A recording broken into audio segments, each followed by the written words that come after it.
En la década de 1830, Samuel Morse había establecido la posibilidad práctica de enviar mensajes mediante corrientes eléctricas a lo largo de hilos conductores, enviando un mensaje desde Baltimore a Washington. Poco a poco, gran parte de los países europeos y Estados Unidos tendieron redes de telegrafía que comunicaban las grandes ciudades. El siguiente paso sería establecer una comunicación intercontinental, para lo cual se requeriría instalar un cable submarino. En 1851 se estableció una conexión entre Inglaterra y Francia. En 1854, Thomson había aplicado el método de Fowler, que había resuelto el problema de transición del calor a la propaganda de los impulsos electrónicos. Es un cable largo. El modelo de Thomson era equivalente al que hemos propuesto para líneas con pérdidas, pero sin considerar los efectos inductivos ni pérdidas dieléctricas. El plan era navegar hasta un punto medio del tendido y desde ahí el Nigeria colocaría el cable hacia Norteamérica y el Agamemnon colocaría el cable hacia Inglaterra. El tendido comenzaría el 30 de julio de 1800. Luego de muchas rupturas, la colocación se completó finalmente en el quinto intento, más de un año después, el 5 de agosto de 1858. Los dos puntos extremos del tendido eran Bargen Park e Irlanda y Trinidad Bay. El 16 de agosto se estableció la primera comunicación con el mensaje de Glory to God, in the Eastern and on Earth, place gold winter men. Sin embargo, el cable dejó de funcionar 3 semanas después.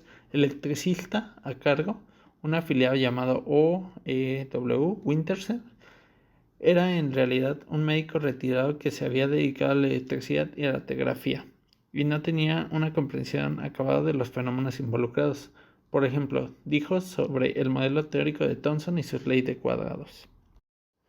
En un segundo intento, se tomaron en cuenta los estudios de Thomson. Se utilizó cable de cobre de la mejor calidad disponible y con una sección casi 3 veces mayor al cable original, lo que disminuiría la resistencia por unidad de longitud, mejorando la performance.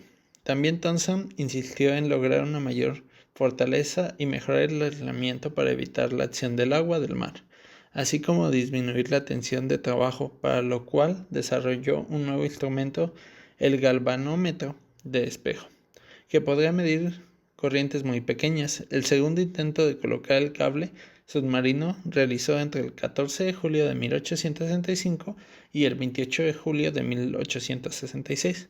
Fue exitoso y se pudieron establecer comunicaciones transatlánticas permanentes. En la figura demuestra la estación de recepción del telégrafo translativo en Valencia, Irlanda. Para utilizarlo, las tarifas iniciales eran desde $1 por carta, pagables en oro. Era una época en que el salario mensual de un trabajador era en orden de unos $20. El cable original colocado en 1860 dejó de operar en 1872, pero había otros 4 cables transatlánticos en uso para esta fecha. Para valorar la importancia de este desarrollo de ingeniería, deberían señalarse que para 1890 había ya más de 150.000 kilómetros de cables submarinos comunicando todo el mundo, y que recién en la década de 1960 el lanzamiento de los primeros satélites de comunicación presentaron una alternativa a los cables submarinos. En noviembre de 1866, Thomson fue elevado a la categoría de par del Reino Británico bajo el título de Lord Kelvin of Lake por sus logros en relación al cable submarino.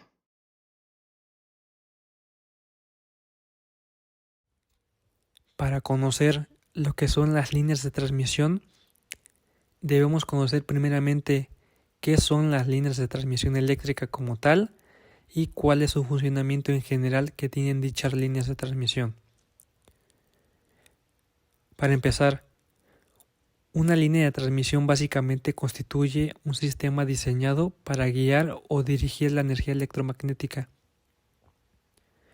Los elementos que componen a dicha línea de transmisión eléctrica son los siguientes: conductores,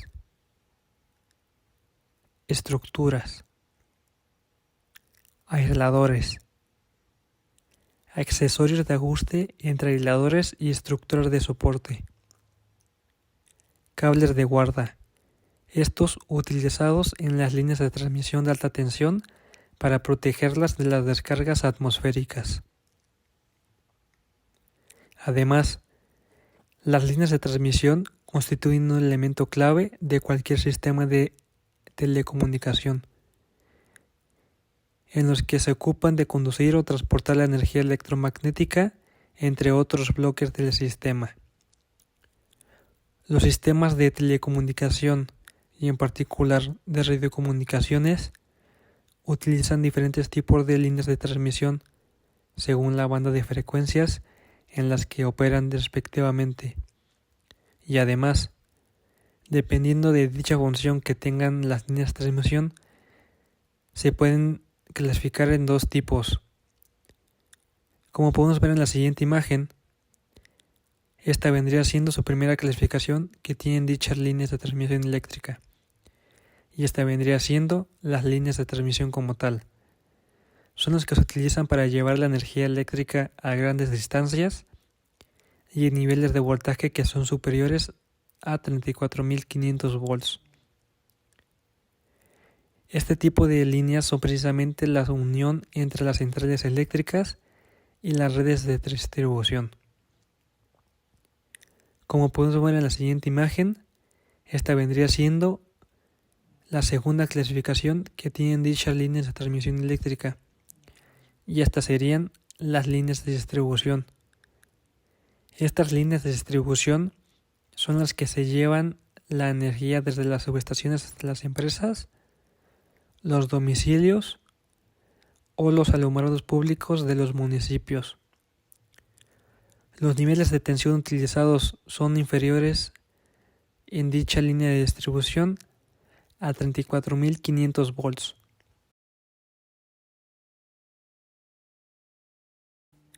Pasamos con el funcionamiento que tienen las líneas de transmisión eléctrica como tal, y esta es en el transporte de la energía eléctrica que se realiza a través de las líneas de transporte de alta tensión que, junto con las subestaciones eléctricas, forman las redes de transporte eléctrico.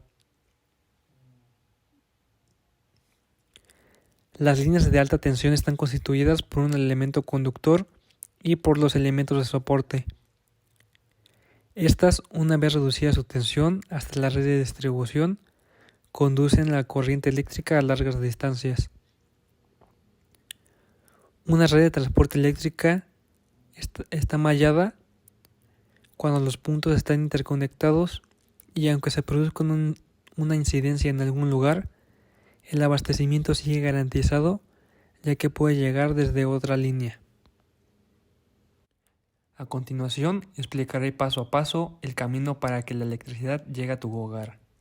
Primero, se produce la electricidad con combustibles no renovables en las centrales eléctricas. La energía producida en las centrales pasa por un transformador elevador para así aumentar el voltaje, ya que la energía en alta tensión facilita el transporte para largas distancias. Después, la corriente viajará por líneas de transmisión de alto voltaje a lo largo del país.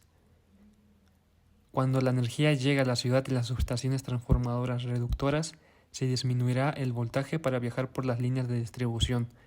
Finalmente, una vez llegue la energía a tu casa, nuevamente pasa por un transformador reductor para así llegar a tu hogar. Los sistemas de transmisión transportan la energía eléctrica a las unidades generadoras hasta el sistema de distribución, que es el que en el último caso alimenta la carga. Síganme para hablar más de ello. A continuación, las líneas de transmisión puede ser definida como un medio que propaga información. Para nuestro caso, ondas electromagnéticas a altas frecuencias. Una línea de transmisión, al ser un cable que propaga energía, puede ser analizada como un circuito eléctrico y puede analizarse en base a su respuesta a la frecuencia. Para frecuencias altas, la longitud de onda es muy corta, por lo tanto, las líneas de transmisión se comportan como circuitos resonantes para un cierto intervalo de frecuencias, mientras que para un rango diferente de frecuencias puede tener una respuesta muy pobre. Bueno, hay dos requerimientos principales en una línea de transmisión. El primero, la línea deberá introducir la mínima atenuación y distorsión a la señal. Y en segundo, la línea no deberá radiar señal alguna como energía radiada.